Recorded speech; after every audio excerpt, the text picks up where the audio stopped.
एक तो सारे बूथों में एकदम अंधकार है। आईडी और शक्ल मैच कराने में बहुत समय लगा रहे हैं जो अधिकारी हैं वहाँ के।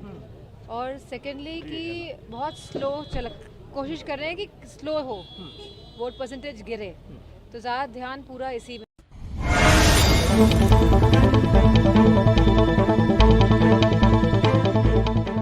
नमस्कार, आदाब, जय हिंद साथियों। मैं आपके साथ अब्दुल करीम।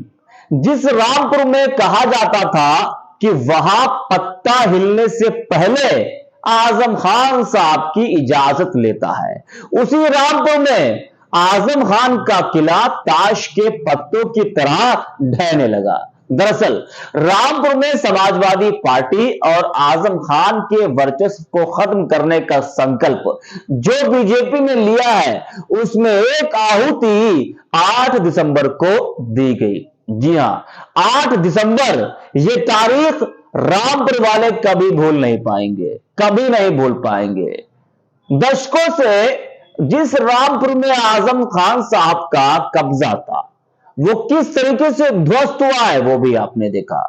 जब आजम खान को हेड स्पीच मामले में सजा सुनाए जाने के बाद रामपुर सदर सीट से खत्म हुई विधानसभा सदस्यता और फिर हुआ उपचुनाव का ऐलान, जिस सीट पर 50% से ज्यादा मुस्लिम मतदाता है और जहां आजम खान की तोपी बोलती है, उस सीट पर बीजेपी ने कैसे कब्जा किया, अब यह भी समझा देते हैं आपको। जी हां, दरअसल इसकी पटकथा इस चुनाव में नहीं लिखी गई थी। इसकी शुरुआत तब हो गई थी जब 2017 में सत्ता परिवर्तन हुआ और आजम खान पर एक के बाद एक मुकदमे होने शुरू हो गए। जी हां दोस्तों, तो 17 में ही पूरी कहानी तय हो चुकी थी, पूरी कहानी लिख चुकी गई थी। जैसे जैसे समय बीतता गया, इन मुकदमों की संख्या और आजम खान की फजीहत बढ़ती गई। जी हां, मुश्किलें आजम खान की कम होने का नाम ही नहीं ले रही थी और ना ही नाम ले रही है। लगातार जो है आजम खान की मुश्किलें भी बढ़ रही है और आजम खान की टेंशन भी ज्यादा बढ़ रही है। और तब से अब तक उनके खिलाफ 87 से ज्यादा मुकदमे दर्ज हुए। गिरती सेहत के बीच आजम खान ने 2 साल से ज्यादा का वक्त जेल में गुजारा है। जी हां, 2 साल से ज्यादा का वक्त आजम खान साहब का जेल में गुजरा है। अब आप सोचिए, जिनकी तोती बोलती थी वो 2 साल से ज्यादा तक जेल में रहे।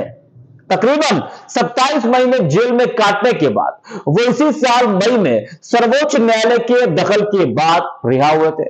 समाजवादी पार्टी और आजम खान के कमजोर पड़ते वर्चस्व की बानगी इसी साल रामपुर में हुए लोकसभा उपचुनाव में भी देखने को मिली, जहां बीजेपी के प्रत्याशी घनश्याम सिंह लोधी ने जीत दर्ज की थी। जी हां, मतलब कि रामपुर में जो लोकसभा उपचुनाव हुआ था उसमें भी बीजेपी को जीत मिली, आजम खान को हार मिली, है ना।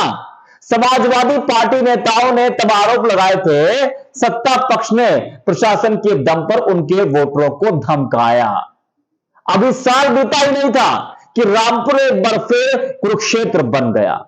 आजम खान की विधानसभा सदस्यता रद्द होने के बाद रामपुर में चुनाव की घोषणा हुई। जी हां, जैसे ही विधानसभा सदस्यता आजम खान की रद्द हुई, चुनाव की घोषणा हुई। चुनाव प्रचार के दौरान आजम खान ने अपने भाषणों में बीजेपी और प्रशासन के खिलाफ जमकर हमला बोला। यानी कि 27 महीने जेल में रहने के बाद भी आजम खान की जुबान पर लगाम नहीं लग सका। वो अपने भाषणों में लगातार बीजेपी और प्रशासन को कोसते रहते थे। हमेशा अपने भाषणों में प्रशासन पर वो हमला बोलते रहते थे। जी हां, अपने ऊपर हुए अत्याचार को उन्होंने लोगों के सामने खुलकर रखा और कई मौकों पर तो वह स्थानीय पुलिस पर भी तंज कसते हुए नजर आए। अभी हाल ही में चुनाव से पहले उनका एक वीडियो वायरल हुआ था, जिसमें वो साफ साफ एसपी साहब जिंदाबाद और पुलिस के डंडे जिंदाबाद के नारे वो लगा रहे थे मंच से अपनी स्पीच के दौरान। तो लगातार वो प्रशासन पर हमला बोलते गए, जबान पर उनकी लगाम बिल्कुल भी नहीं लगा। वही दूसरी तरफ बीजेपी ने भी पूरी ताकत झोंक दी थी और मुख्यमंत्री योगी आदित्यनाथ के समेत प्रदेश के दर्जनों स्टार कैंपेनर मैदान में उतार दिए गए थे।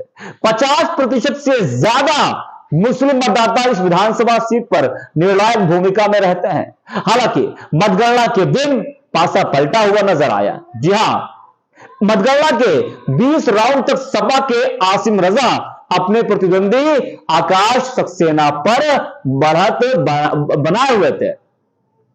कभी आसिम रजा आगे चल रहे थे तो कभी आकाश आगे चल रहे थे, लेकिन दोस्तों लास्ट में क्या हुआ वो सबने देखा। 21वें राउंड की शुरुआत में सपा ने ट्वीट कर आरोप लगाया कि मतगणना स्थल पर जानकारी मिलनी बंद हो गई है। यानी कि 21वें राउंड के बाद सपा ने यह ट्वीट किया कि मतगणना स्थल पर जानकारी मिलना बंद हो गई है। 21वें राउंड से धीरे धीरे पासा पलटना शुरू हुआ और भाजपा के बीजेपी के आकाश सक्सेना ने बढ़त बनाई और यह बढ़त लगातार बनती चली गई। यह बढ़त अंतिम राउंड तक बनी रही और बीजेपी ने यह मुकाबला 34,000 से ज्यादा मतों से जीत लिया। जी हां दोस्तों, उतार चढ़ाव से भरे इस मुकाबले में समाजवादी पार्टी को रामपुर में हार मिली। प्रशासन पर कुछ गंभीर आरोप लगाए कि वोटिंग के दौरान, वोटिंग के दिन स्थानीय पुलिस के एक आला अधिकारी ने वोटरों पर जुल्म किया, है ना। आला अधिकारी द्वारा कथित तौर पर मुस्लिम मतदाताओं को बूथ से वापस भेजने का वीडियो काफी ज्यादा वायरल भी हुआ था और वो काफी ज्यादा चर्चा में रहा था। और उसी वीडियो को लेकर समाजवादी पार्टी ने लगातार आरोप लगाया प्रशासन के ऊपर कि मुस्लिम मतदाताओं को प्रशासन भगा रहा है, उनको वोट देने नहीं दे रहा, उनको दिया जा रहा है। 26 साल में रामपुर में अब की बार सबसे कम वोटिंग भी हुई। मार्च में उत्तर प्रदेश विधानसभा का चुनाव हुआ था, इसमें रामपुर में मतदान हुआ और 56% वोट पड़े थे। जी हां, जो आम चुनाव हुआ था उसमें 56% रामपुर में वोट पड़े थे, लेकिन अब की बार वो चुनाव में सिर्फ 31% ही वोट पड़े। अब आप सोचिए कि कहां 56% वोट पड़े थे और अब यानी कि इस बार हुए उपचुनाव में सिर्फ 31% ही वोट पड़े।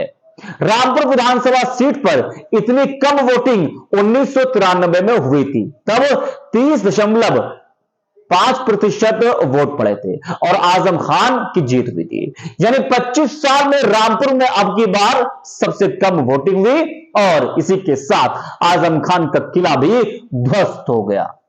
दोस्तों, अब सवाल यह कि क्या आजम खान रामपुर में वापसी वो कर पाएंगे या फिर ये वापसी अब उनके लिए बहुत मुश्किल हो जाएगी।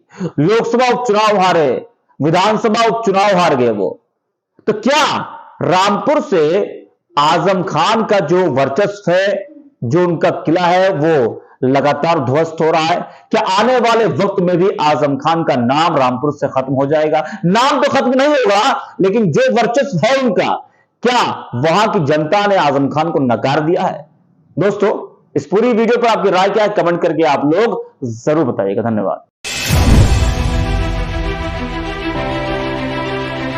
हम वो हैं जो खबरों की तह तक जाते हैं।